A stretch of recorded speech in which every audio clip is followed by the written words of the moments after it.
Morí de COVID, y del otro lado, mi hijo abortado me esperaba llorando con un mensaje que destroza el alma. Lo que me reveló sobre el mundo espiritual y los secretos que cargamos cambiará todo lo que creía saber sobre el perdón. Mi nombre es Marlene Cifuentes y durante 34 años creí que algunos secretos podían morir conmigo. Trabajaba como enfermera en el Hospital Luis Bernaza de Guayaquil, Ecuador, ese edificio imponente de paredes blancas que durante la pandemia se convirtió en el epicentro del dolor colectivo de mi ciudad. Marzo de 2021 fue el mes en que el infierno bajó a la tierra disfrazado de virus invisible. El mes en que las calles de mi Guayaquil se llenaron de ataúdes envueltos en plástico negro, porque los crematorios y cementerios colapsaron bajo el peso de tanta muerte. Era el mes en que yo misma me convertiría en testigo de lo que existe más allá del velo que separa este mundo del siguiente. Recuerdo perfectamente la mañana del 8 de marzo, cuando desperté con esa sensación extraña en el pecho, como si alguien hubiera colocado una piedra pesada sobre mis pulmones durante la noche. Mi esposo Héctor ya se había levantado para su turno en la empresa de importaciones donde trabajaba, una de las pocas que seguía operando a pesar del caos sanitario. Me miré al espejo del baño de nuestro pequeño departamento en La Alborada y vi a una mujer agotada, con ojeras profundas que ningún corrector podía disimular, con el cabello castaño recogido en una cola desordenada que se había convertido en mi único peinado durante meses. Mis ojos color miel, que mi madre Amelia siempre decía que eran mi mejor atributo, lucían apagados, sin ese brillo que solía tener antes de que el mundo se detuviera. La tos comenzó ese mismo día. Seca, persistente, como garras arañando mi garganta desde adentro. Me tomé la temperatura, 37.8 grados. Nada alarmante aún, me dije a mí misma mientras me tragaba 2 pastillas de paracetamol con un vaso de agua tibia. No podía ser COVID. Yo era enfermera. Usaba doble mascarilla. Me lavaba las manos hasta que la piel se agrietaba. Mantenía la distancia incluso cuando los pacientes suplicaban que alguien les tomara la mano. Había visto morir a demasiadas personas solas, conectadas a ventiladores mecánicos, con los ojos llenos de terror mientras sus pulmones se ahogaban en sus propios fluidos. No podía convertirme en una de ellas, pero el virus no discrimina. No le importan tus precauciones, tu profesión o tus negaciones. Esa tarde, cuando llegué al hospital para mi turno de las 3 de la tarde, el termómetro infrarrojo en la entrada marcó 38.5. La guardia de seguridad, don Plutarco, un hombre mayor de Manabí que llevaba décadas en el hospital, me miró con preocupación a través de su protector facial. «Enfermera Marlene, usted no debería entrar con esa temperatura», me dijo con su acento costeño marcado, pero yo sabía que estábamos desesperadamente cortos de personal. 3 enfermeras del turno anterior habían dado positivo esa misma semana. Los pasillos de urgencias estaban repletos de camillas con pacientes esperando camas que nunca se desocupaban, porque los que las ocupaban morían antes de poder ser trasladados. Entré de todas formas. Dios me perdone, pero entré.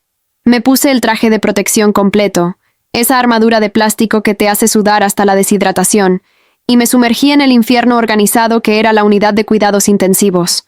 El sonido de los ventiladores mecánicos creaba una sinfonía macabra, un coro de máquinas respirando por personas que habían olvidado cómo hacerlo por sí mismas. El olor a desinfectante mezclado con enfermedad impregnaba cada rincón. Se metía en tu nariz incluso a través de las 3 capas de mascarilla que usábamos. Durante las siguientes 4 horas atendí a 12 pacientes.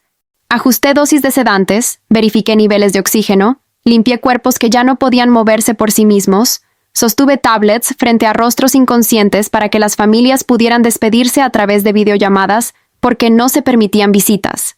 Una mujer llamada Carmita, de apenas 42 años, madre de 3 niños pequeños, murió a las 6:15 de la tarde mientras su esposo lloraba desde una pantalla de celular sostenida por mi mano temblorosa. «Dígale que la amo. Por favor, dígale que la amo», gritaba él desde el otro lado de la ciudad, encerrado en cuarentena en su casa. Pero Carmita ya no podía escuchar nada. Sus ojos vidriosos miraban al techo, fijos en algún punto invisible que solo los moribundos pueden ver. Yo había visto morir a cientos de personas en mis 10 años como enfermera. Accidentes de tránsito, infartos, cáncer, violencia urbana. Guayaquil siempre fue una ciudad dura, pero esto era diferente. Esto era muerte en masa, industrial, despersonalizada. Los cuerpos se acumulaban en bolsas negras en el sótano del hospital, porque la morgue se había saturado hacía semanas. Las funerarias cobraban fortunas por cremaciones que tardaban días en realizarse. Había visto en las noticias las imágenes que dieron la vuelta al mundo. Ataúdes de cartón en las aceras, familias quemando a sus muertos en las calles porque no había otra opción, el olor a muerte flotando sobre la ciudad como una niebla tóxica. A las 7 de la noche, durante mi breve descanso de 15 minutos, me quité el traje de protección en el vestidor y sentí que las piernas me fallaban. La fiebre había subido. Podía sentir el calor radiando de mi propia piel. Los escalofríos recorrían mi columna vertebral en olas cada vez más intensas. Tomé mi teléfono con manos temblorosas y le escribí a Héctor: «Creo que me contagié». Su respuesta fue inmediata: «Sal de ahí ahora mismo. Voy por ti». Pero yo sabía que no podía irme. No cuando la doctora Salazar, jefa de la UCI, estaba atendiendo sola a 20 pacientes críticos, porque el resto del equipo estaba enfermo o exhausto hasta el colapso. Regresé al piso. Duré 2 horas más antes de que mi propio cuerpo me traicionara. Estaba ajustando el goteo de un paciente, un hombre de unos 60 años cuyo nombre no recuerdo, porque en ese punto todos se habían convertido en números de cama, cuando la habitación comenzó a girar. Las luces fluorescentes del techo se transformaron en estrellas borrosas. Escuché mi propia voz como desde muy lejos. «Doctora, creo que necesito...» Y luego todo se volvió negro. Desperté en una camilla en el mismo pasillo donde había caminado miles de veces. Las luces del techo me cegaban. Rostros con mascarillas y protectores faciales se inclinaban sobre mí. Reconocí la voz de la doctora Salazar. «Marlene, tu saturación está en 85. Necesitamos llevarte a rayos X ahora». Mi temperatura era de 39.2 grados. La tos que había ignorado durante horas ahora me desgarraba el pecho con cada respiración. Sentía como si estuviera respirando a través de una pajilla cada vez más estrecha. Los siguientes 3 días son fragmentos borrosos en mi memoria. Recuerdo la máscara de oxígeno apretada contra mi rostro. Recuerdo a Héctor parado al otro lado de la ventana de mi habitación de aislamiento, con las manos presionadas contra el vidrio, llorando de una manera que nunca lo había visto llorar en nuestros 9 años de matrimonio. Recuerdo a mi madre Amelia enviándome mensajes de voz con oraciones, rezando el rosario completo 3 veces al día, convocando a todas las santas y vírgenes del santoral católico para que intercedieran por mí. Pero más que nada, recuerdo el miedo, el terror absoluto que te consume cuando sientes que tus pulmones simplemente no quieren funcionar más. Cada respiración era una batalla que mi cuerpo estaba perdiendo. La radiografía de tórax mostró lo que ya sabíamos: neumonía bilateral severa, los pulmones llenos de las manchas blancas características del COVID-19, como si alguien hubiera derramado leche sobre el tejido pulmonar en las imágenes. El 4.º día, mi saturación de oxígeno cayó a 78%. La doctora Salazar tomó la decisión que ambas sabíamos era inevitable: intubarme y conectarme a un ventilador mecánico.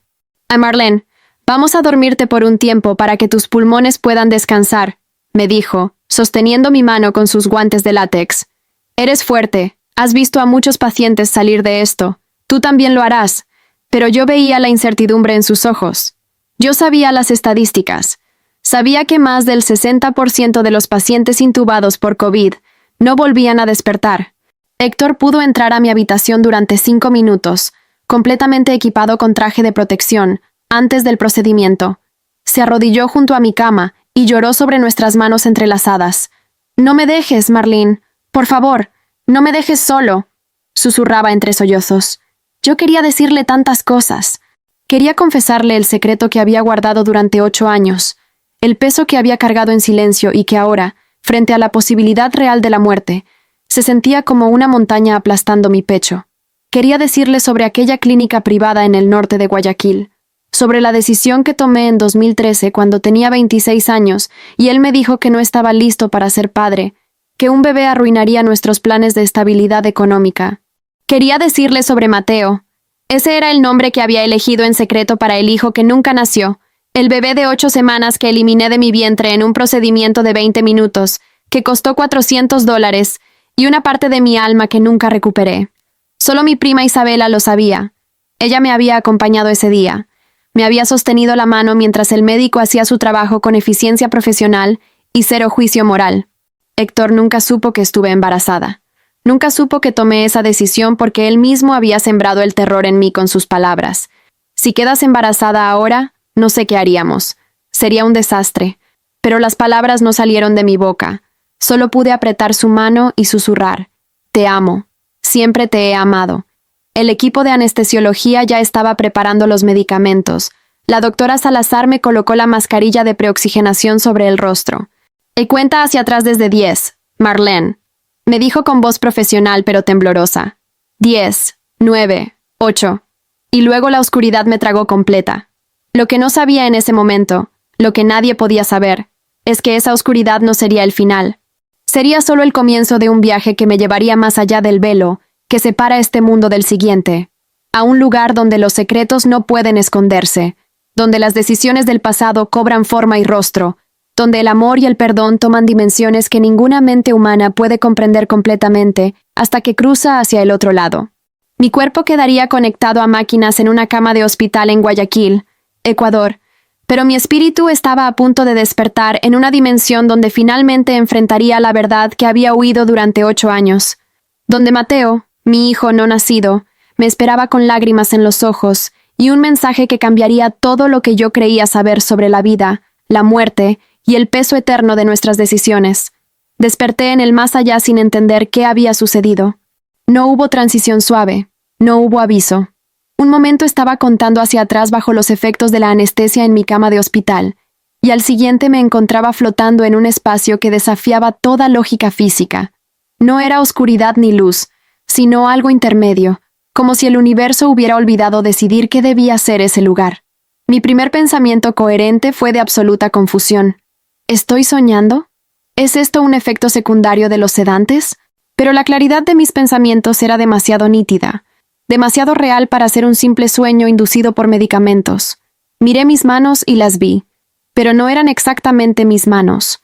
Eran translúcidas, hechas de una sustancia que parecía luz solidificada, energía condensada en la forma que mi mente recordaba como mis extremidades. No sentía peso, no sentía gravedad.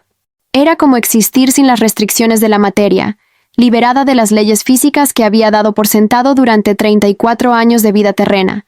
Intenté tocarme el rostro, y mis dedos atravesaron mis mejillas como si fueran humo. El pánico inicial fue reemplazado rápidamente por una curiosidad extraña, casi infantil. ¿Qué me está pasando? Entonces vi el túnel. Todos habían hablado de él, todos los testimonios de experiencias cercanas a la muerte que había leído con escepticismo durante años, todas las historias que pacientes me habían contado después de ser reanimados. Vi un túnel de luz, decían, y yo asentía profesionalmente mientras pensaba que eran alucinaciones provocadas por la falta de oxígeno en el cerebro.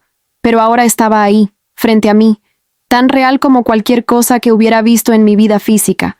No era exactamente un túnel en el sentido arquitectónico, sino más bien un pasaje dimensional, un corredor de energía luminosa que se extendía hacia una distancia imposible de medir. La luz al final no era cegadora como había imaginado. Era suave, acogedora, del color del amanecer sobre el Pacífico que tantas veces había visto desde el malecón de Guayaquil. Sentí una atracción magnética hacia ella, como si cada átomo de mi ser espiritual fuera arrastrado en esa dirección. La paz que emanaba de esa luz era indescriptible. Era como si todas las preocupaciones, todos los miedos, todas las ansiedades que había cargado durante décadas simplemente se evaporaran. Por primera vez en años, quizás en toda mi vida, me sentí completamente libre de la carga de existir. Comencé a moverme hacia la luz, aunque moverme no es la palabra correcta porque no usaba piernas ni músculos. Simplemente pensaba en avanzar y mi conciencia se desplazaba en esa dirección. Mientras avanzaba por ese corredor dimensional, comencé a escuchar sonidos. No eran exactamente sonidos en el sentido físico, sino más bien frecuencias, vibraciones que mi conciencia traducía en algo comprensible. Música celestial, algunos lo llamarían, pero era más complejo que eso. Era como si el universo mismo estuviera cantando, como si cada partícula de energía emitiera una nota que se combinaba en una sinfonía de existencia pura. Entonces, algo cambió. La atracción hacia la luz se detuvo abruptamente. No fue una decisión mía, sino como si una fuerza externa hubiera activado un freno invisible. Me quedé suspendida en el túnel, confundida, casi frustrada porque la paz que había comenzado a experimentar se vio interrumpida. Giré mi conciencia, tratando de entender qué estaba pasando, y fue entonces cuando vi mi cuerpo. Abajo, o quizás atrás, porque las direcciones no tenían sentido en ese espacio. Podía ver una escena que me resultaba familiar y extraña al mismo tiempo. Era la unidad de cuidados intensivos del Hospital Luis Bernaza. Podía ver mi propio cuerpo tendido en la cama, conectado a un ventilador mecánico que bombeaba aire dentro de mis pulmones con un ritmo constante y mecánico. Los monitores parpadeaban con líneas verdes y rojas que trazaban el mapa de mis funciones vitales. La doctora Salazar estaba ahí, junto con 2 enfermeras que reconocí, Carolina y Fernanda. Estaban trabajando sobre mi cuerpo con movimientos rápidos y precisos. Podía ver el desfibrilador preparado junto a la cama. ¿Me estaban reanimando? ¿Había muerto realmente? La doctora Salazar gritaba órdenes. Una ampolla de epinefrina. Ahora. Preparen el desfibrilador a 200 julios. Su voz sonaba distante, como si la escuchara a través de un cristal grueso. Vi a Carolina inyectar el medicamento en mi vía intravenosa, mientras Fernanda cargaba el desfibrilador. Mi cuerpo yacía inmóvil, con la piel de un tono grisáceo que reconocí inmediatamente como el color de la muerte inminente. Había visto ese tono en cientos de pacientes a lo largo de los años. «Despejen», ordenó la doctora Salazar. Las paletas del desfibrilador se presionaron contra mi pecho desnudo, y mi cuerpo se arqueó violentamente con la descarga eléctrica. En el monitor, la línea plana dio un salto, luego volvió a aplanarse. Otra vez. 300 julios. Otra descarga. Otro arco violento de mi cuerpo inerte. Yo observaba todo desde arriba, desde ese espacio entre dimensiones, sin sentir dolor, solo una curiosidad desapegada y extraña. Es tan raro ver tu propio cuerpo desde afuera, ver la máquina biológica que habitaste durante décadas como si fuera un traje que ya no necesitas. Entonces escuché otra voz, pero esta no venía de la habitación del hospital, venía de detrás de mí, del túnel mismo. Marlene Cifuentes. La forma en que pronunció mi nombre completo me hizo girar mi conciencia, y ahí estaba él, un ser de luz, aunque esa descripción se queda corta para capturar lo que realmente era. No tenía forma humana definida, sino que emanaba una presencia que mi mente traducía en la silueta de un hombre alto, vestido con túnicas de luz que fluían como si estuvieran hechas de aurora boreal. Su rostro era borroso, cambiante, como si fuera todas las caras y ninguna cara al mismo tiempo. «¿Quién eres?», pregunté, o más bien pensé la pregunta porque no tenía cuerdas vocales para hablar, pero él me escuchó de todas formas.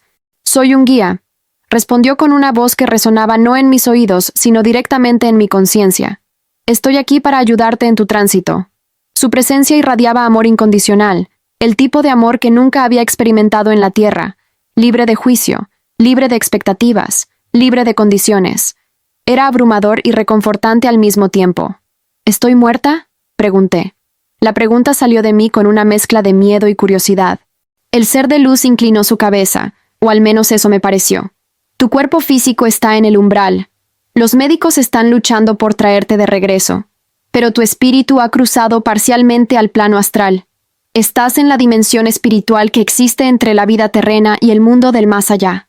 Señaló hacia abajo, donde mi cuerpo seguía siendo bombardeado con descargas eléctricas y medicamentos. «Aún hay un hilo que te conecta a ese cuerpo. Pero ese hilo se está adelgazando». Miré nuevamente hacia la escena del hospital. Ahora podía ver más allá de la habitación. En la sala de espera, Héctor estaba sentado con la cabeza entre las manos, sollozando. Mi madre Amelia estaba a su lado, rezando el rosario con los labios moviéndose en súplicas silenciosas. Podía sentir su dolor, su desesperación, como ondas de energía que viajaban a través de las dimensiones y me alcanzaban incluso en ese espacio liminal.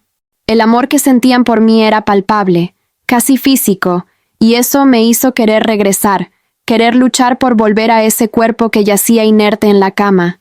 «Quiero volver», le dije al ser de luz. «No estoy lista para morir. Tengo 34 años. Tengo una vida, una familia que me necesita». Pero el guía levantó una mano translúcida y el gesto me hizo callar. «Esa decisión no depende solo de ti, Marlene. Tu cuerpo ha sido gravemente dañado por la enfermedad. Los médicos están haciendo todo lo posible, pero el resultado es incierto. Sin embargo, hay algo que debes hacer antes de que puedas continuar, ya sea hacia la luz o de regreso a tu cuerpo». «¿Qué cosa?», pregunté, sintiendo una mezcla de ansiedad y confusión. El ser de luz extendió su brazo hacia un lado, y el espacio a nuestro alrededor comenzó a transformarse. El túnel de luz se desvaneció. La vista del hospital desapareció.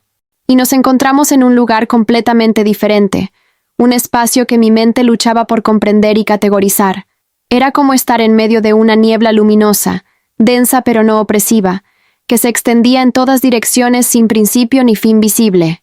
El suelo bajo mis pies, si es que había un suelo, se sentía sólido pero inmaterial al mismo tiempo, como caminar sobre nubes que de alguna manera sostenían tu peso. La temperatura era perfecta, ni fría ni caliente, simplemente neutral de una manera que nunca había experimentado en el mundo físico, donde siempre había demasiado calor o demasiado frío. Este es el umbral, explicó el guía con voz solemne. Es el espacio entre mundos, donde las almas en transición encuentran lo que dejaron pendiente antes de continuar su viaje espiritual. Algunos lo llaman purgatorio, otros lo llaman el plano astral, pero en realidad es simplemente un lugar de encuentro, un espacio de resolución. Mientras hablaba, comencé a percibir presencias en la niebla. No podía verlas claramente, pero sentía que había otros espíritus aquí, otras almas navegando sus propios procesos de transición. ¿Por qué estoy aquí?, pregunté, aunque una parte de mí ya comenzaba a intuir la respuesta. El ser de luz me miró, y aunque no podía ver sus ojos claramente, sentí que me observaba directamente al núcleo de mi ser. Porque hay alguien esperándote, Marlene. Alguien que ha estado esperando durante 8 años para tener este encuentro contigo. Un alma que necesita hablar contigo antes de que puedas continuar, ya sea hacia adelante o hacia atrás. Mi corazón espiritual, si es que tenía uno en esta forma, comenzó a latir más rápido. 8 años. Esa cifra no era coincidencia. 8 años desde aquella mañana de febrero de 2013, cuando entré a la clínica en el norte de Guayaquil con mi prima Isabela, cuando tomé la decisión que había perseguido cada uno de mis días desde entonces. No, susurré, sintiendo un terror que no había sentido ni siquiera cuando estaba muriendo de COVID. No puede ser. Por favor, no. Pero el ser de luz no respondió. Simplemente señaló hacia adelante, hacia un punto en la niebla que comenzaba a brillar con más intensidad. Y mientras miraba hacia esa luz creciente, sentí presencias múltiples acercándose. Energías familiares pero desconocidas al mismo tiempo. Almas que reconocía en algún nivel profundo de mi conciencia, aunque nunca las había conocido en forma física. El umbral se estaba preparando para mostrarme algo, para revelarme una verdad que había evitado durante años. Marlene, dijo el guía con voz gentil pero firme, es hora de enfrentar lo que dejaste atrás. Es hora de encontrarte con las consecuencias espirituales de tus decisiones terrenas, no como castigo, sino como sanación, no como juicio, sino como oportunidad de perdón.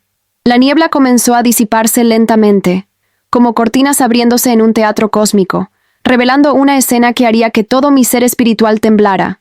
Sentí que mis rodillas, o lo que fuera que tenía en lugar de rodillas en esta forma etérea, comenzaban a fallar. No estoy lista, supliqué.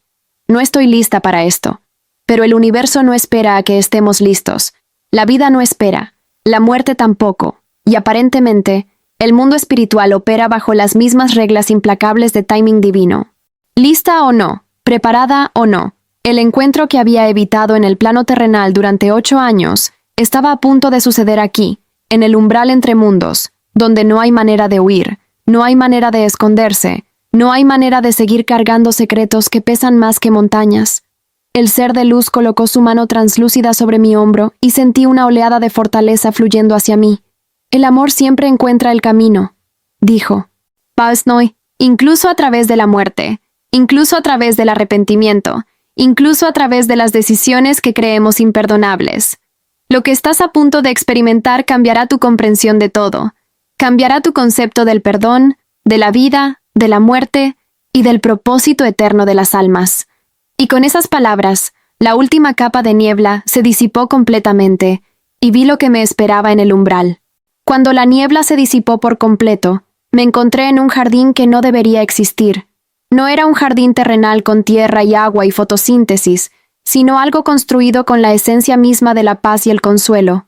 El suelo bajo mis pies era suave como césped recién cortado, pero brillaba con una luminiscencia tenue, como si cada brizna estuviera hecha de luz verde condensada.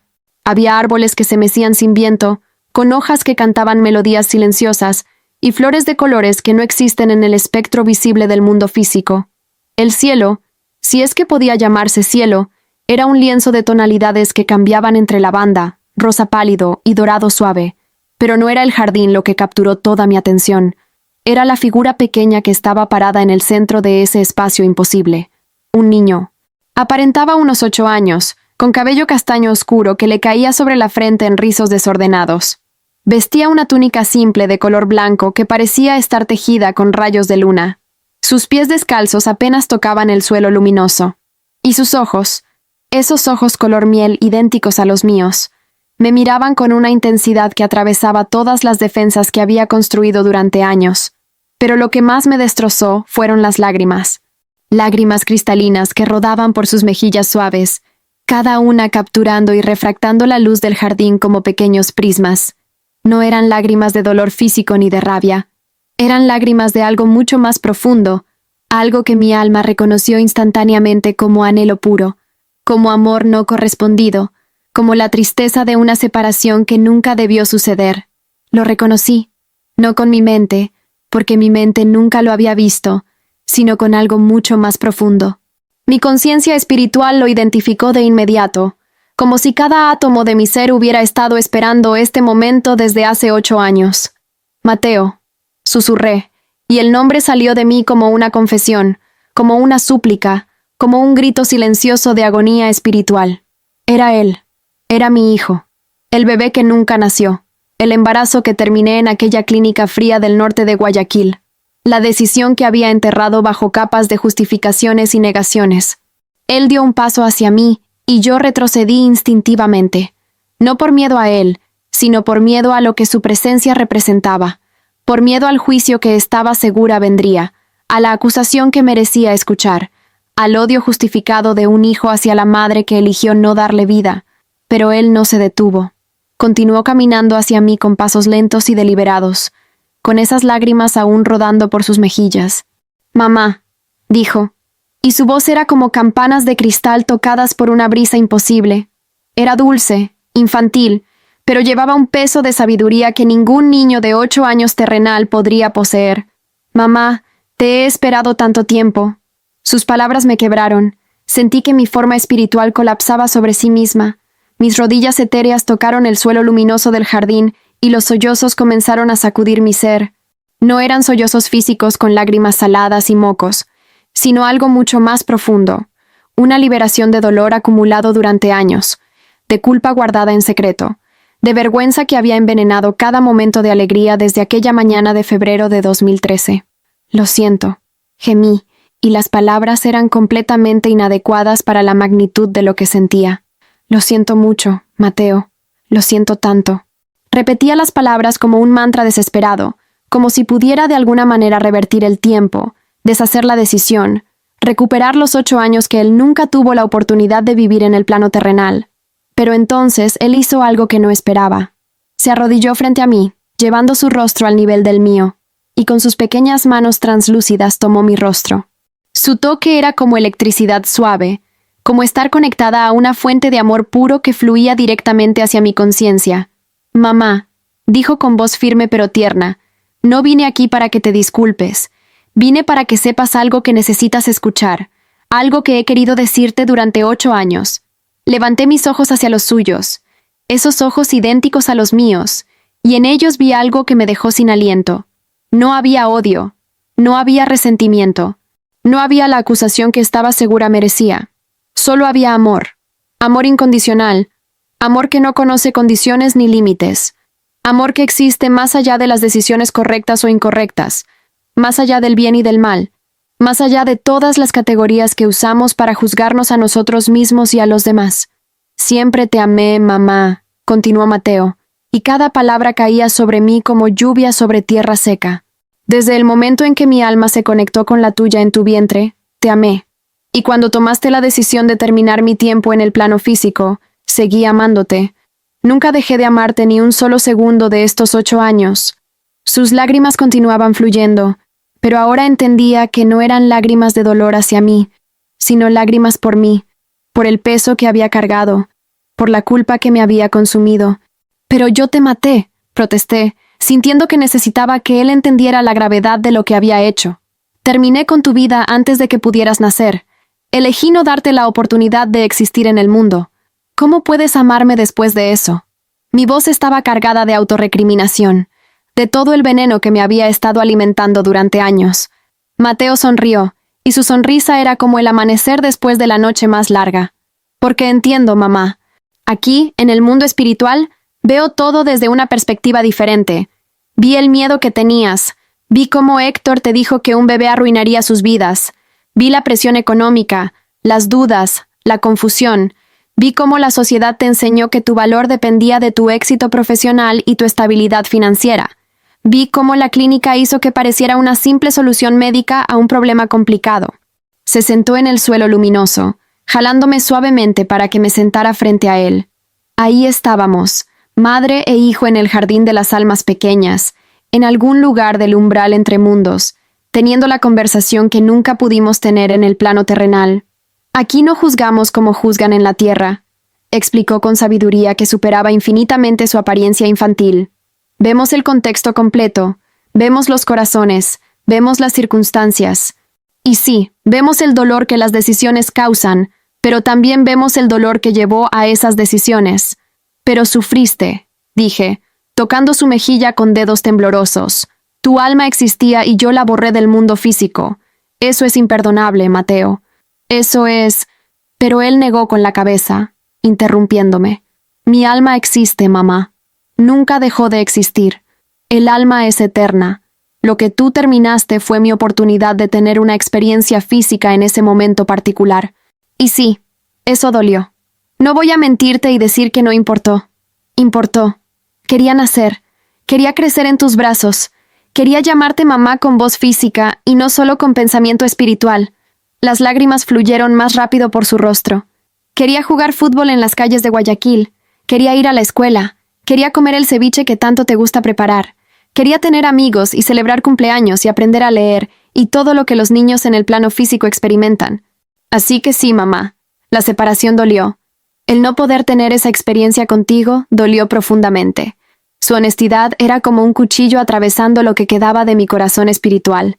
Entonces sí me odias. Susurré. Tienes todo el derecho de odiarme. Pero Mateo tomó mis manos entre las suyas y me obligó a mirarlo directamente a los ojos. No, mamá. Escúchame bien.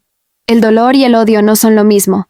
Puedo sentir la tristeza por lo que no pude vivir y aún así amarte incondicionalmente. Puedo reconocer que tu decisión me afectó y aún así entender que eras una mujer de 26 años aterrorizada y confundida, haciendo lo mejor que podías con las herramientas emocionales que tenías en ese momento. Me mostró entonces una serie de imágenes proyectadas directamente en mi conciencia como si mi mente fuera una pantalla. Vi momentos de mi vida durante los últimos 8 años que había olvidado o nunca noté. Vi a Mateo como una presencia espiritual invisible a mi lado en momentos cruciales. Estaba ahí la noche que lloré sola en el baño, después de ver a una madre con su bebé en el supermercado. Estaba ahí cuando casi confesé el secreto a Héctor, pero me detuve en el último segundo. Estaba ahí cada 14 de febrero, la fecha en que habría nacido si hubiera continuado el embarazo, cuando me ponía inexplicablemente melancólica, sin entender por qué. He sido tu protector espiritual durante estos 8 años, explicó Mateo con orgullo infantil en su voz. Aunque no podía manifestarme físicamente, estuve ahí en tus momentos más oscuros. Cuando consideraste quitarte la vida 2 años después del aborto porque la culpa era insoportable, fui yo quien puso el pensamiento de tu madre en tu mente, quien te hizo recordar cuánto te amaba Amelia. Cuando casi te atropella ese autobús en la avenida 9 de octubre hace 3 años, fui yo quien te impulsó a dar un paso atrás justo a tiempo. Las revelaciones me abrumaban. Todos esos momentos que había atribuido a coincidencia o intuición habían sido él, cuidándome desde el plano espiritual, amándome a pesar de todo. ¿Por qué?, pregunté, genuinamente confundida. ¿Por qué cuidarme cuando te hice tanto daño? Mateo sonrió con ternura infinita. Porque eres mi mamá. El vínculo entre madre e hijo trasciende el plano físico. Se forma en el nivel del alma. Y ese vínculo no se rompe con la muerte, ni siquiera con un aborto. Elegí ser tu protector espiritual porque te amo. Porque entiendo que cargabas suficiente dolor sin que yo añadiera más. Y porque sabía que algún día tendríamos este encuentro. Me habló entonces de su vida en el mundo espiritual, de cómo otras almas lo habían recibido cuando su tiempo en mi vientre terminó abruptamente. Me describió lugares de una belleza indescriptible, donde las almas de niños no nacidos, o que murieron tempranamente, son cuidadas por seres de luz especializados en amor incondicional. Me contó sobre las lecciones que había aprendido, sobre cómo las almas evolucionan incluso sin experiencia física, sobre el propósito mayor que existe más allá de nuestra comprensión terrenal limitada. No estuve solo, mamá, me aseguró, y no sufrí de la manera que imaginas. El dolor existió, sí, pero también existió amor, crecimiento y propósito. Aprendí cosas aquí que quizás no habría aprendido en una vida física. Y ahora, en este momento, tengo la oportunidad de hacer algo que las almas en el plano terrenal rara vez pueden hacer: darte perdón directo, cara a cara, con plena conciencia de ambas partes. Se puso de pie y me extendió sus manos pequeñas, ayudándome a levantarme. Nos quedamos ahí, parados frente a frente en ese jardín imposible, madre e hijo unidos finalmente en un espacio donde el tiempo y la materia no imponen sus limitaciones. Mamá, te perdono, dijo con voz clara y firme, no porque lo que sucedió no importara, sino porque entiendo el contexto completo. Te perdono porque sé que has sufrido tanto como yo, quizás más. Te perdono porque el perdón es la única manera en que ambos podemos seguir adelante, ya sea que regreses a tu cuerpo o continúes hacia la luz completa. Sus siguientes palabras fueron las que verdaderamente me destrozaron y reconstruyeron al mismo tiempo. Pero mamá, mi perdón solo es la mitad de lo que necesitas. La otra mitad, la más importante, es que te perdones a ti misma. Ese es el trabajo que deberás hacer, ya sea en el plano terrenal si regresas, o en otros niveles de conciencia si continúas aquí. Porque yo ya te liberé de mi parte de la ecuación. Ahora tú debes liberarte de la tuya. Lo abracé entonces, y aunque éramos formas espirituales sin carne ni hueso, el abrazo se sintió más real que cualquier contacto físico que había experimentado en vida. Lloré sobre su pequeño hombro etéreo, liberando 8 años de culpa tóxica, de secretos venenosos, de autorrecriminación constante. Y él me sostuvo, este niño que nunca nació pero que existía de maneras que trascendían mi comprensión, me sostuvo con la fuerza de un amor que ninguna decisión humana podría destruir. Hay más que necesitas saber, dijo finalmente, separándose suavemente de mi abrazo. No vine solo a ofrecerte perdón, mamá. Vine también con un mensaje, una advertencia sobre lo que he visto desde este lado del velo. Algo que necesitas entender sobre el mundo espiritual y las consecuencias que las decisiones terrenas tienen en dimensiones que la mayoría de las personas nunca consideran. Su expresión se tornó más seria, y en sus ojos vi reflejarse preocupaciones que iban mucho más allá de nuestra relación personal. Mateo me tomó de la mano y el jardín a nuestro alrededor comenzó a transformarse. Las flores luminosas se desvanecieron gradualmente, los árboles cantantes se disolvieron en la niebla, y el suelo brillante bajo nuestros pies se oscureció hasta convertirse en algo más sólido, más denso. No estábamos cayendo exactamente, pero tampoco permanecíamos en el mismo plano dimensional. Era como si nos moviéramos lateralmente a través de capas de realidad, atravesando membranas invisibles que separaban diferentes niveles del mundo espiritual. Necesito mostrarte algo, mamá, dijo Mateo con voz que había perdido parte de su dulzura infantil y ganado un tono de gravedad preocupante. Algo que he estado observando desde el plano astral durante estos últimos años, especialmente durante la pandemia. Es parte del mensaje que debo entregarte, parte de la razón por la que nuestro encuentro fue permitido en este momento específico de tu tránsito. Su mano apretó la mía con más fuerza, como preparándome para algo difícil de presenciar. El espacio a nuestro alrededor se solidificó finalmente en una escena que me hizo contener el aliento espiritual. Estábamos en lo que solo puedo describir como una versión espectral del umbral, un nivel más bajo del que habíamos estado, más cerca de la dimensión terrenal pero aún separado de ella. La luz aquí era tenue, grisácea, como el amanecer en un día nublado. Y había almas por todas partes. Cientos, quizás miles de ellas, todas pequeñas, todas con apariencia infantil, todas esperando. Este es el lugar donde las almas de los no nacidos permanecen en transición, explicó Mateo, señalando a la multitud de espíritus infantiles que llenaban ese espacio liminal. Algunos están aquí por abortos espontáneos, otros por complicaciones médicas, algunos por decisiones como la que tú tomaste. No todos los abortos resultan en almas que quedan aquí. Algunas eligen reencarnar rápidamente, otras avanzan directamente a dimensiones superiores. Pero muchas, especialmente aquellas cuyas madres cargan culpa profunda o secretos no resueltos, permanecen aquí en el umbral, esperando el momento del encuentro. Observé con horror creciente la escena ante mí. Los niños espirituales no parecían sufrir en el sentido físico, pero había una melancolía palpable en el ambiente, una sensación de anhelo incompleto que impregnaba cada partícula de ese espacio. Algunos jugaban entre ellos con juegos que parecían construidos de luz y pensamiento.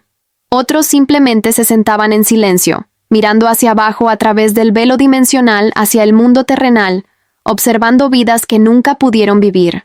Durante el COVID-19, este lugar se ha llenado como nunca antes, continuó Mateo, y su voz temblaba con emoción contenida.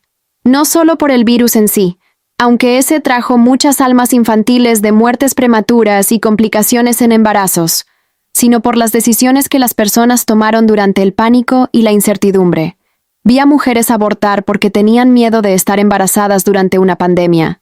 Vi a parejas terminar embarazos porque perdieron sus empleos y entraron en desesperación económica. Vi a madres contagiadas de COVID tomar decisiones apresuradas sobre sus embarazos por temor a transmitir el virus a sus bebés. Me mostró escenas entonces, proyectadas en el aire neblinoso como películas fantasmales. Vi a una mujer en Quito, Ecuador, tomando pastillas abortivas sola en su departamento mientras las sirenas de ambulancias sonaban afuera. Vi a una pareja en Lima, Perú, discutiendo en voz baja sobre si podían permitirse un bebé cuando ambos acababan de perder sus trabajos por el confinamiento. Vi a una adolescente en Tegucigalpa, Honduras, siendo llevada a una clínica clandestina por su tía mientras su familia permanecía ignorante del embarazo que terminaría esa tarde. Cada una de estas decisiones tiene contexto, mamá, dijo Mateo firmemente. No estoy aquí para juzgar a estas mujeres más de lo que te juzgo a ti. Veo sus circunstancias, veo su miedo, veo cómo la sociedad las falla una y otra vez. Pero lo que necesitas entender es que cada una de estas decisiones también tiene consecuencias espirituales que se extienden más allá del plano físico. Y esas consecuencias no son castigos divinos, sino efectos naturales de cómo funciona el universo espiritual. Señaló hacia un grupo de niños espirituales que estaban particularmente cerca del velo dimensional, presionando sus manos translúcidas contra una barrera invisible, mirando hacia abajo con expresiones de anhelo doloroso. Estos son los que tienen madres que cargan sus secretos como veneno en el alma.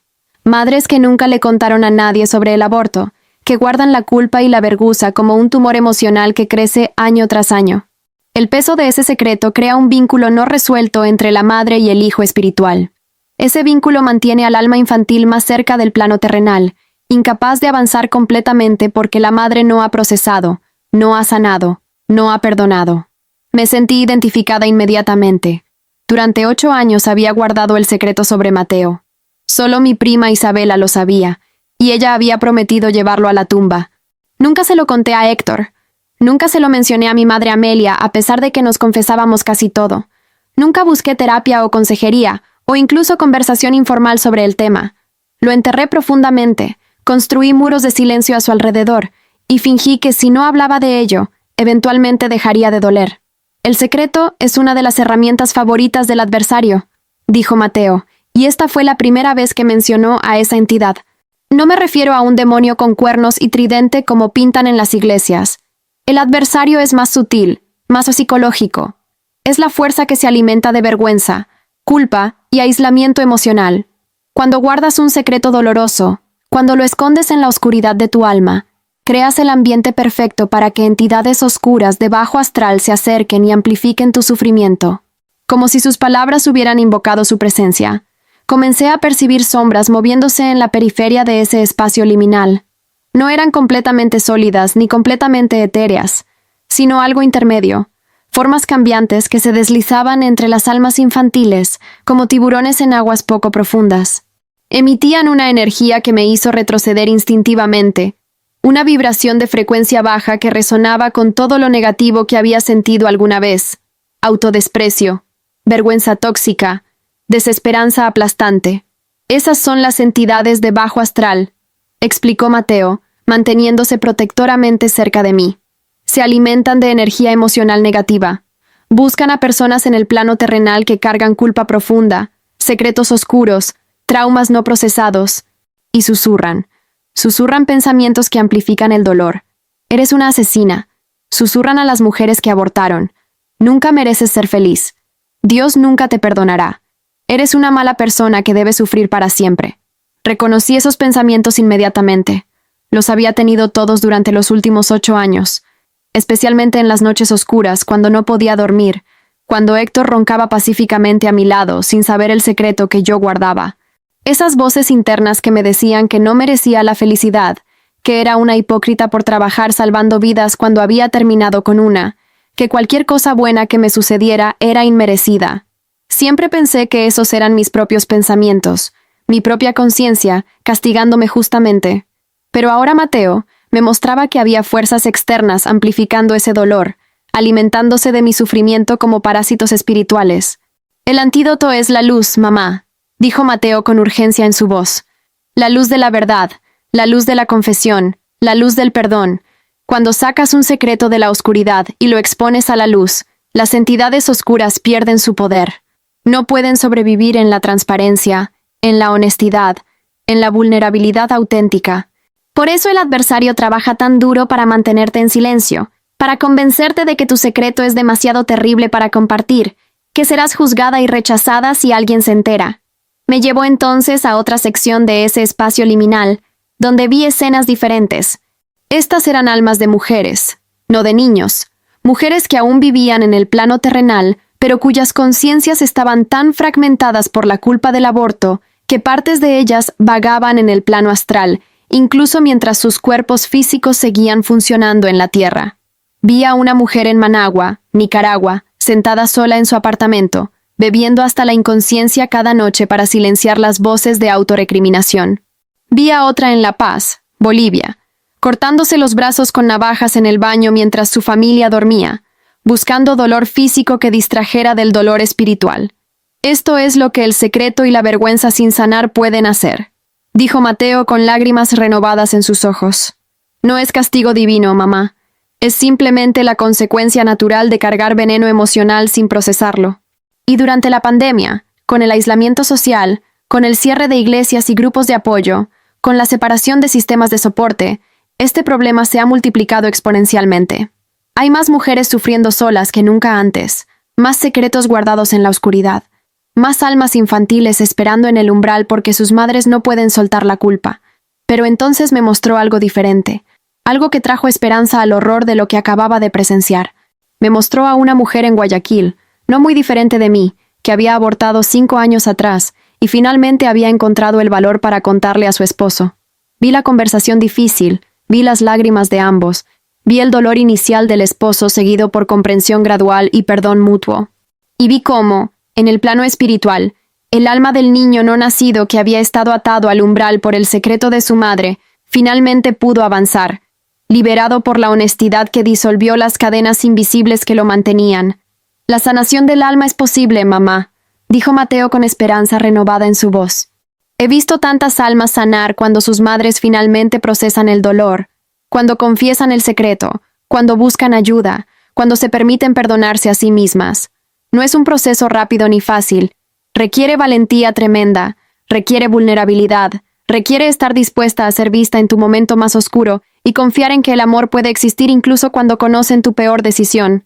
Me habló entonces sobre el perdón espiritual en un nivel más amplio, sobre cómo funciona en las dimensiones que trascienden el plano terrenal. El perdón no significa que lo que sucedió no importa. Explicó con sabiduría que superaba infinitamente su apariencia de niño de 8 años. No significa que no hubo consecuencias o que el dolor no fue real. El perdón significa soltar el veneno, dejar de castigarte eternamente por decisiones que tomaste con la información y los recursos emocionales que tenías en ese momento. Significa reconocer que eres humana, que los humanos cometen errores, que ningún error es imperdonable si hay genuino arrepentimiento y voluntad de sanar. Apareció entonces otro ser de luz, uno diferente al guía que me había recibido inicialmente en el umbral.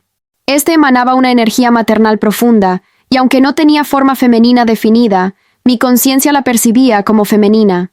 Yo cuido a las almas de los pequeños que esperan, dijo con voz como agua fluyendo sobre piedras suaves. Soy una de muchas guías espirituales que trabajan en este nivel, ofreciendo amor incondicional a las almas infantiles mientras esperan sus encuentros, mientras procesan sus propias experiencias de transición temprana. A tu hijo ha esperado pacientemente durante 8 años, continuó la guía espiritual, no en sufrimiento constante como imaginas, sino en un estado de crecimiento y aprendizaje adaptado a su situación única. Y ahora, en este momento crucial de tu propio tránsito, se le ha dado la oportunidad de ofrecerte lo que necesitas para continuar tu camino, ya sea de regreso a tu cuerpo o hacia adelante a dimensiones más elevadas. Pero su perdón es solo parte de la ecuación. Ahora debes decidir qué harás con esta información, con este encuentro, con las lecciones que has aprendido aquí. Mateo se paró frente a mí nuevamente, tomando mis manos entre las suyas. Mamá, si regresas a tu cuerpo, y creo que lo harás porque tu hilo de vida aún brilla débilmente, tienes una misión. No puedes quedarte con este conocimiento solo para ti. Necesitas hablar. Necesitas romper el silencio que mantiene a tantas mujeres prisioneras de su propia culpa.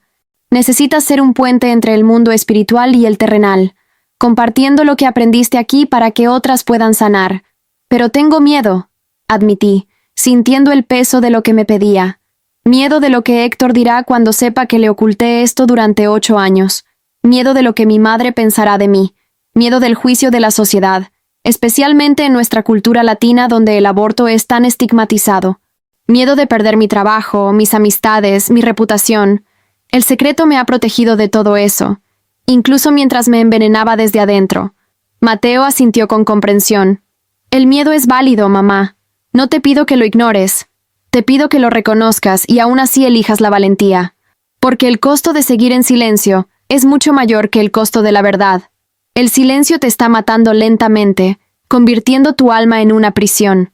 Y también está afectando a todas las mujeres que podrías ayudar con tu testimonio sobrenatural, con tu comunicación con el más allá, con las lecciones de vida que has aprendido en este viaje entre dimensiones.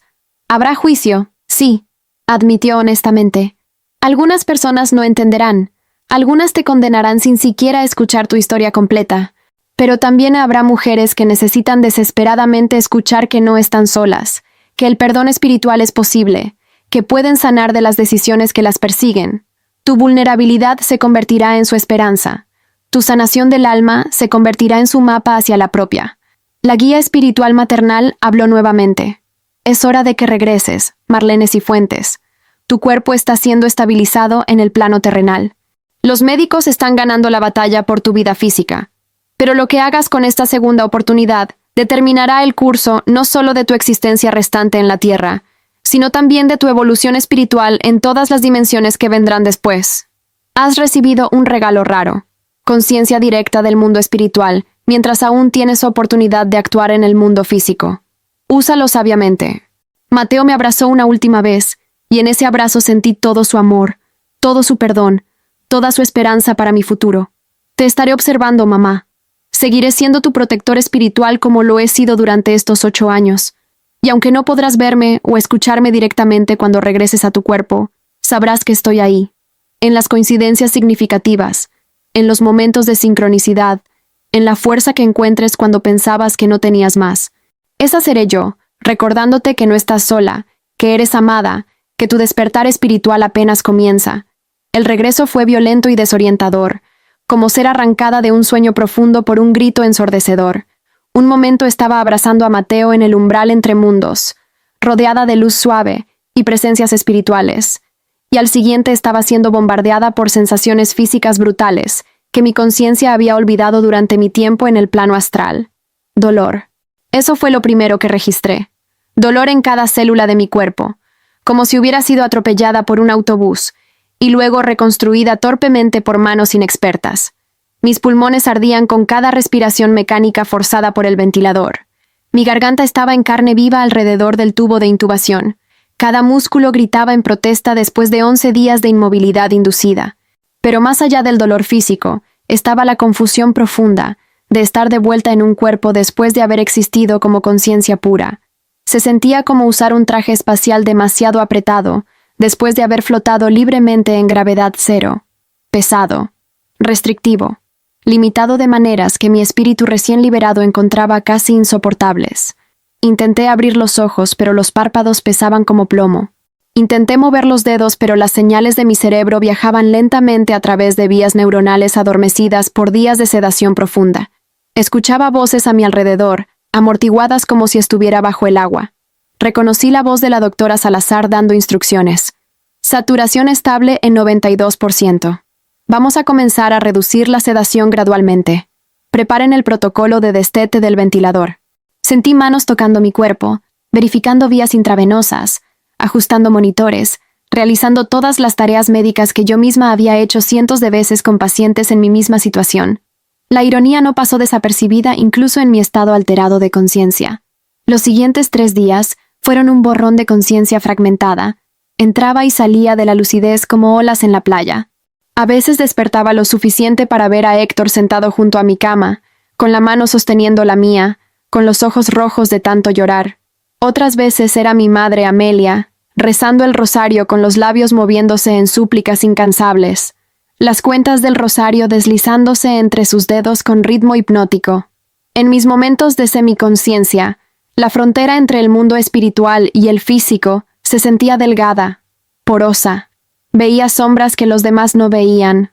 Sentía presencias que los monitores no podían detectar. Y siempre, en el borde de mi percepción, sentía a Mateo, mi protector espiritual, mi hijo no nacido, observando mi transición de regreso a la vida con el mismo amor incondicional que había demostrado en el umbral. Finalmente, el 22 de marzo de 2021, 14 días después de colapsar en el pasillo del hospital, abrí completamente los ojos. La habitación se materializó lentamente ante mí. Paredes blancas, luz fluorescente demasiado brillante, monitores parpadeando con sus lecturas constantes de mis signos vitales. El tubo de intubación había sido removido 2 días antes, reemplazado por una cánula nasal que soplaba oxígeno suplementario en mi nariz. Mi garganta todavía se sentía destruida. Cada trago era una agonía pequeña. Héctor estaba ahí. Siempre estaba ahí. Su rostro se iluminó cuando vio mis ojos enfocarse en él, cuando vio conciencia real mirando de vuelta. Marlene, susurró, y su voz se quebró en la segunda sílaba. Gracias a Dios. Gracias a todos los santos. Pensé que te había perdido. Se inclinó sobre la cama y presionó su frente contra la mía, y sentí sus lágrimas caer sobre mi mejilla. Lágrimas de alivio, de alegría, de amor que había sobrevivido la posibilidad muy real de enviudar a los 36 años. Quise hablar, quise decirle que estaba bien, que había regresado, pero mi voz era apenas un susurro rasposo. Héctor, logré decir. Y esa sola palabra le costó un esfuerzo tremendo a mis cuerdas vocales dañadas. Él tomó mi mano y la besó repetidamente, riendo y llorando al mismo tiempo. No hables, amor, solo descansa. Los médicos dicen que tuviste suerte. La doctora Salazar dice que es un milagro. Tu saturación de oxígeno cayó a niveles críticos. Tu corazón se detuvo 2 veces durante el procedimiento de intubación. Pero aquí estás. Mi esposa guerrera, mi enfermera valiente, regresaste a mí. Pero yo sabía que no era suerte. No era solo intervención médica brillante, aunque la doctora Salazar y su equipo habían hecho un trabajo extraordinario. Era algo más. Era el hilo de vida que el guía espiritual había mencionado. Esa conexión tenue entre mi cuerpo y mi alma, que se había mantenido intacta el tiempo suficiente para permitirme regresar. Era una segunda oportunidad, un regalo que venía con responsabilidad, con una misión que Mateo me había encargado en el umbral entre mundos. Los siguientes días trajeron progreso físico gradual. Cada día podía respirar un poco mejor sin asistencia suplementaria. Cada día podía comer un poco más de comida blanda sin que mi garganta protestara violentamente. Cada día recuperaba algo de la fuerza muscular que había perdido durante 2 semanas de estar conectada a máquinas. La fisioterapeuta, una mujer joven llamada Patricia, venía 2 veces al día para ayudarme a sentarme, a moverme, eventualmente a dar pasos temblorosos alrededor de mi habitación mientras me aferraba a su brazo como ancla. Pero el progreso emocional y espiritual era más complicado. Los recuerdos del más allá no se desvanecían como sueños normales. Se mantenían cristalinos, vívidamente detallados, imposibles de descartar como alucinaciones inducidas por falta de oxígeno. Recordaba cada palabra que Mateo me había dicho. Recordaba la textura de su abrazo espiritual. Recordaba las lágrimas en sus ojos color miel idénticos a los míos. Recordaba el peso del mensaje que me había confiado, la misión de romper el silencio, de ser puente entre el mundo espiritual y el terrenal, y sabía que tenía que comenzar con Héctor. La conversación que había evitado durante 8 años. La confesión que había guardado bajo capas de secreto y vergüenza. Finalmente tenía que suceder. Pero el terror era paralizante. ¿Cómo le dices a tu esposo que estuviste embarazada de su hijo y decidiste abortar sin consultarle? ¿Cómo explicas 8 años de mentiras por omisión? ¿Cómo describes un encuentro con el alma de ese niño en el plano astral sin sonar completamente desquiciada? Pospuse la conversación durante una semana después de que me dieron de alta del hospital. Regresé a nuestro departamento en la alborada el 2 de abril, aún débil, pero oficialmente recuperada según los estándares médicos. Guayaquil estaba lentamente volviendo a alguna versión de normalidad. Las calles ya no estaban llenas de ataúdes. Los crematorios habían alcanzado el ritmo de las muertes. Las vacunas estaban comenzando a llegar, aunque lentamente, distribuyéndose primero al personal médico como yo. Mi madre Amelia prácticamente se mudó con nosotros esa primera semana, cocinando mis platos favoritos, obligándome a comer incluso cuando no tenía apetito, vigilándome como halcón para asegurarse de que tomara todos mis medicamentos a tiempo. Héctor pidió licencia en su trabajo para quedarse en casa conmigo. La atención era amorosa pero asfixiante. Necesitaba espacio para procesar lo que había experimentado, para integrar las lecciones del mundo espiritual con la realidad del mundo físico. Finalmente, la noche del 9 de abril, supe que no podía esperar más. Mi madre había regresado a su propia casa. Héctor y yo estábamos solos en el departamento, sentados en nuestro pequeño balcón que daba a la avenida llena de tráfico nocturno. Era una de esas noches ecuatorianas perfectas, con brisa cálida y cielo despejado mostrando más estrellas de las que normalmente se ven en la ciudad. Héctor tenía su brazo alrededor de mis hombros, los dos tomando té de manzanilla que él había preparado con cuidado casi obsesivo. Héctor, comencé, y mi voz temblaba de una manera que no tenía nada que ver con mi recuperación física. Necesito contarte algo que debí haberte dicho hace 8 años, algo que he cargado en secreto todo este tiempo. Él se tensó inmediatamente, probablemente imaginando toda clase de revelaciones devastadoras, infidelidad, quizás, o deudas ocultas, o alguna enfermedad terminal que había ocultado. La verdad iba a ser diferente pero no menos impactante. Me giré para mirarlo directamente a los ojos.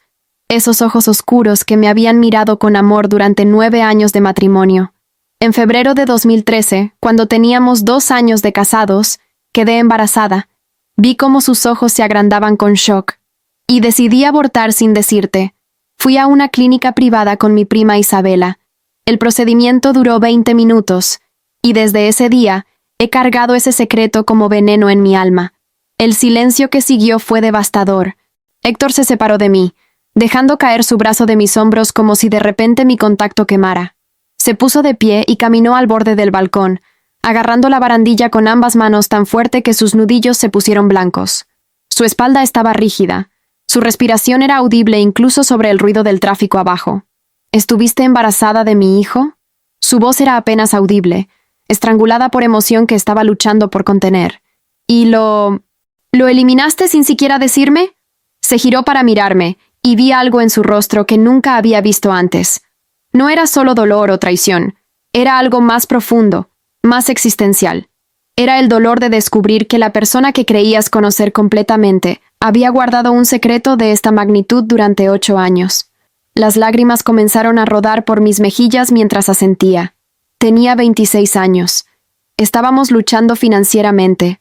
Tú me dijiste que un bebé arruinaría nuestros planes, que no estabas listo para ser padre.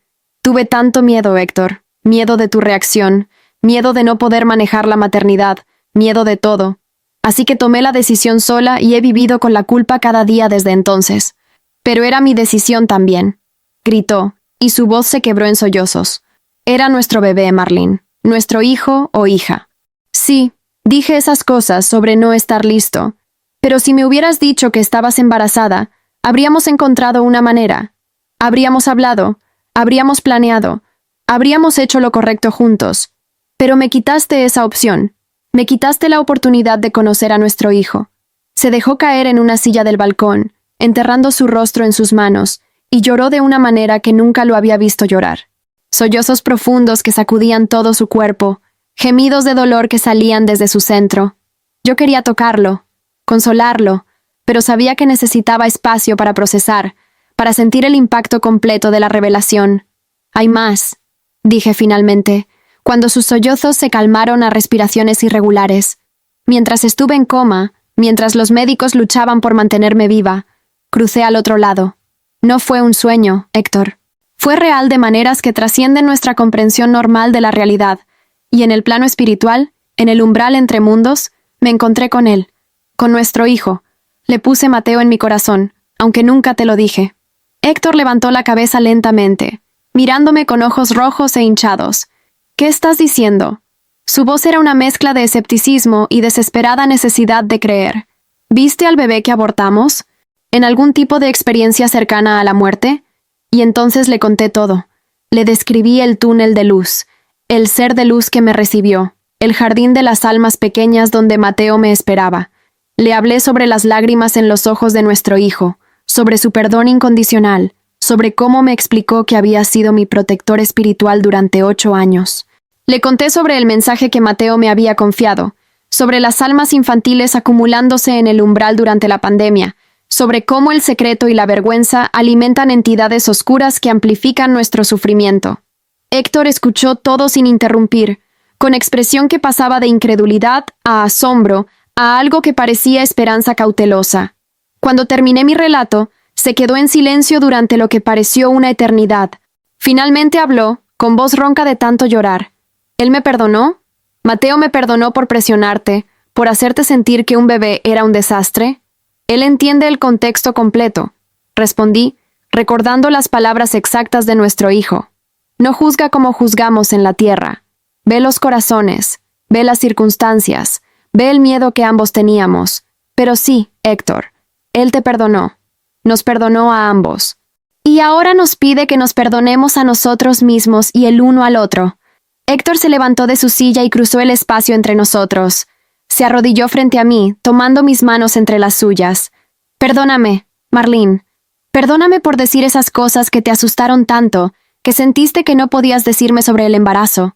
Perdóname por no crear un espacio seguro donde pudieras compartir tus miedos. Perdóname por mi parte en esta tragedia. Sus lágrimas caían sobre nuestras manos entrelazadas.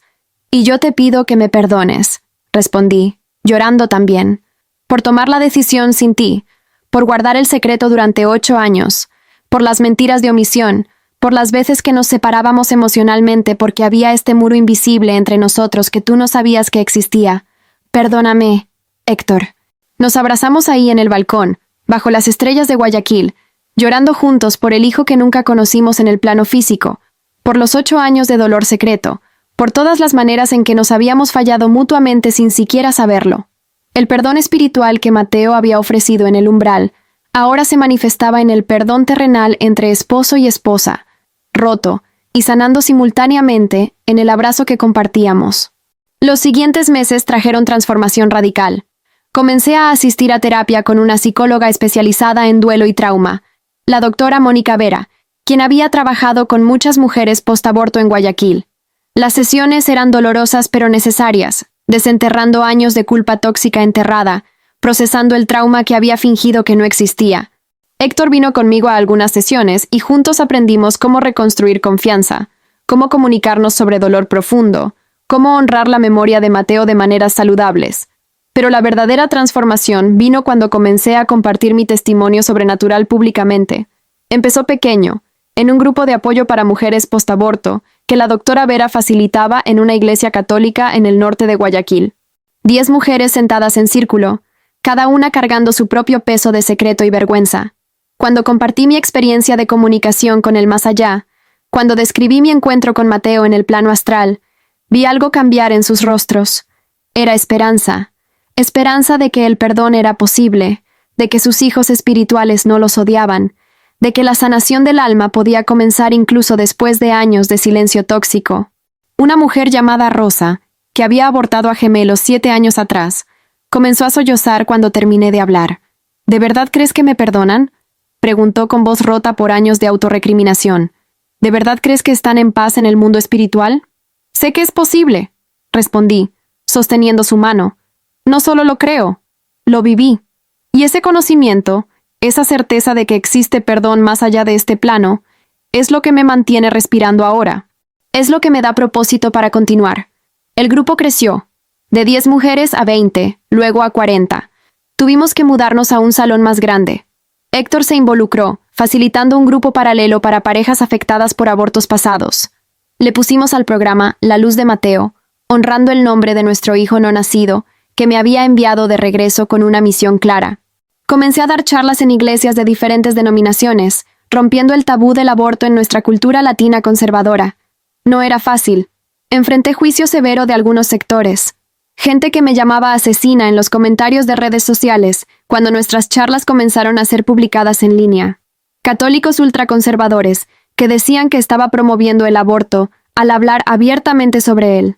Escépticos que descartaban mi experiencia cercana a la muerte como alucinaciones provocadas por falta de oxígeno. Pero por cada crítico, había 10 mujeres que me escribían mensajes privados diciendo: «Gracias por romper el silencio. Tu historia me dio esperanza». Pensé que estaba sola en este dolor. Y esos mensajes, esas conexiones con almas sufriendo en secreto exactamente como yo había sufrido, hacían que valiera la pena cada comentario cruel, cada juicio ignorante. Un año después de mi experiencia cercana a la muerte, en marzo de 2022, La Luz de Mateo se había expandido a 5 ciudades ecuatorianas. Teníamos grupos de apoyo en Quito, Cuenca, Manta y Ambato, además de nuestro programa original en Guayaquil. Habíamos ayudado a más de 200 mujeres a procesar su dolor post-aborto, a romper sus propios secretos, a comenzar sus propios viajes de sanación del alma. Héctor y yo viajamos a la costa, al malecón de Guayaquil donde tantas veces habíamos caminado durante nuestros años de matrimonio.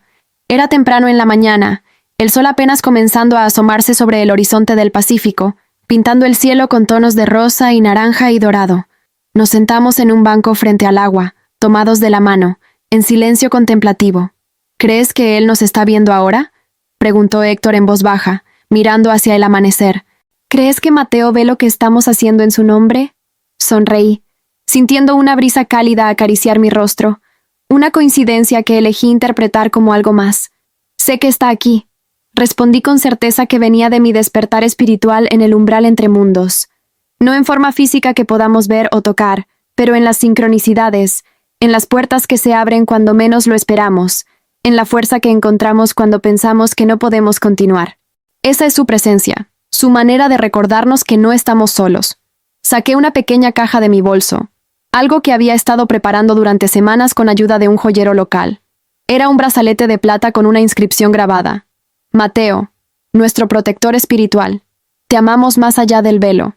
Héctor lo sostuvo en sus manos, trazando las letras con sus dedos, con lágrimas silenciosas rodando por sus mejillas.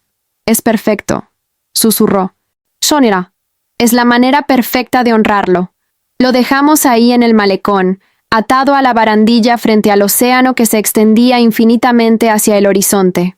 No como tumba, porque Mateo nunca tuvo cuerpo que enterrar, sino como memorial, como recordatorio de que algunas almas tocan nuestras vidas de maneras que trascienden la existencia física. Como símbolo de que el amor no termina con la muerte, ni siquiera con decisiones que lamentamos, sino que continúa eternamente en dimensiones que apenas comenzamos a comprender. Mientras el sol se elevaba completamente sobre el agua, bañando a Guayaquil en luz dorada de nuevo día, sentí paz profunda asentarse sobre mí. No la paz de olvidar o negar el pasado, sino la paz de haberlo enfrentado, procesado y transformado en propósito. La paz de saber que mi vida eterna había comenzado no en algún futuro distante, cuando muriera permanentemente, sino ahora, en cada momento que elegía vivir con honestidad, vulnerabilidad y servicio a otros que sufrían en silencio. Mi despertar espiritual en el umbral entre mundos me había enseñado que estamos conectados de maneras que trascienden el tiempo y el espacio, que nuestras decisiones tienen ecos en dimensiones que nunca vemos, que el perdón es siempre posible cuando hay arrepentimiento genuino y voluntad de sanar. Y ahora, de vuelta en el plano terrenal con una segunda oportunidad que casi no recibo, mi misión era compartir esas lecciones de vida, ser puente entre el mundo espiritual y el físico, ayudar a otros a encontrar su propio camino hacia la sanación del alma. Mateo me había enviado de regreso con un mensaje. Y finalmente, después de meses de trabajo doloroso pero necesario, estaba cumpliendo la promesa que le hice en ese jardín imposible de almas pequeñas. Estaba hablando. Estaba rompiendo el silencio. Estaba siendo la luz en la oscuridad para mujeres que cargaban los mismos secretos venenosos que casi me destruyen. Y en ese servicio, en esa vulnerabilidad compartida, en esa comunidad de sanadoras ayudándose mutuamente, encontré algo que nunca esperé encontrar después de 8 años de culpa tóxica. Encontré redención, encontré propósito, encontré paz. No la paz perfecta sin dolor, sino la paz de saber que incluso nuestros mayores errores pueden transformarse en puentes hacia la sanación de otros, que ninguna decisión nos define completamente si elegimos aprender y crecer y servir desde nuestras cicatrices. Esa es la lección final que Mateo me enseñó en el más allá, y es la lección que continuaré compartiendo hasta mi último aliento terrenal.